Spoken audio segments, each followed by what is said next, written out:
So the question is, just to be precise, he does call for some dramatic changes for people 54 and under, but anyone who's 55 or older or any senior living in Florida right now, they have absolutely nothing to worry about if his plan were to be approved because it would not affect them at all. You accept that, right?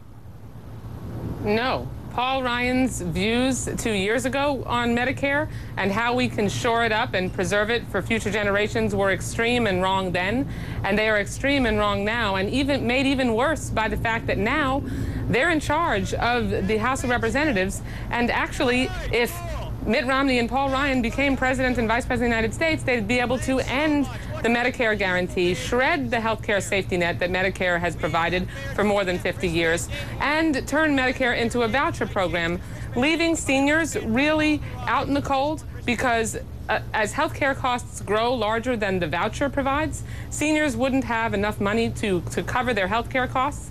And we know that the Romney-Ryan plan would increase Medicare premiums by $6,300 each year for seniors, Wolf. So but we're talking we can take about another approach. But he says there would be no. Has. He says he's not calling for any changes for anyone who's 55 or older, including anyone who's on Medicare right now. Those changes. Let's say I accept.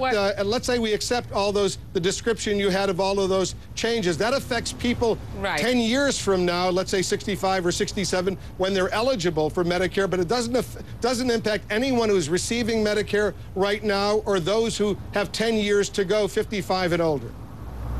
It certainly does, and I'll tell you how. First explain of all, that. Explain how if you're 56, 57, or 83 years old, how do his recommendations for those under 55 impact them?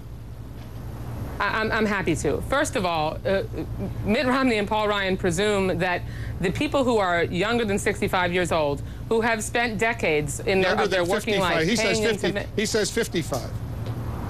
Okay, so 55 and younger. We'll start with that age. Those people have spent decades paying into Medicare, and because of the arbitrary cutoff of 55 years old that Romney and Ryan have established, that means that we would no longer, for those people, have Medicare be a guarantee. Instead, we would shred that safety net. It would no longer be a guarantee. It would be a voucher.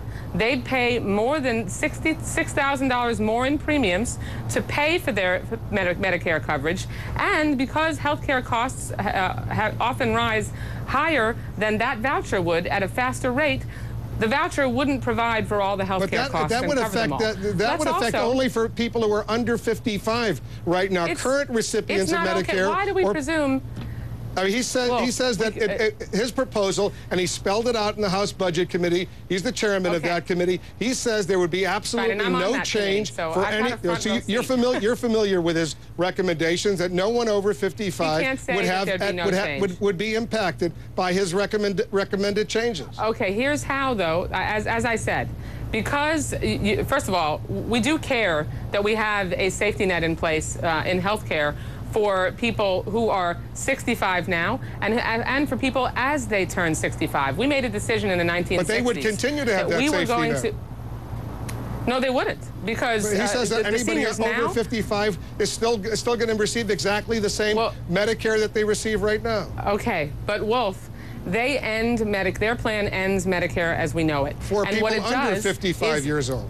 Yes, and that's not okay. It isn't okay to what we decided in the 1960s. That's a legitimate debate. I just wanted to make sure that you and he were on the same page, that the changes he's recommending will affect younger people, not necessarily those who are currently on Medicare or those about to get Medicare.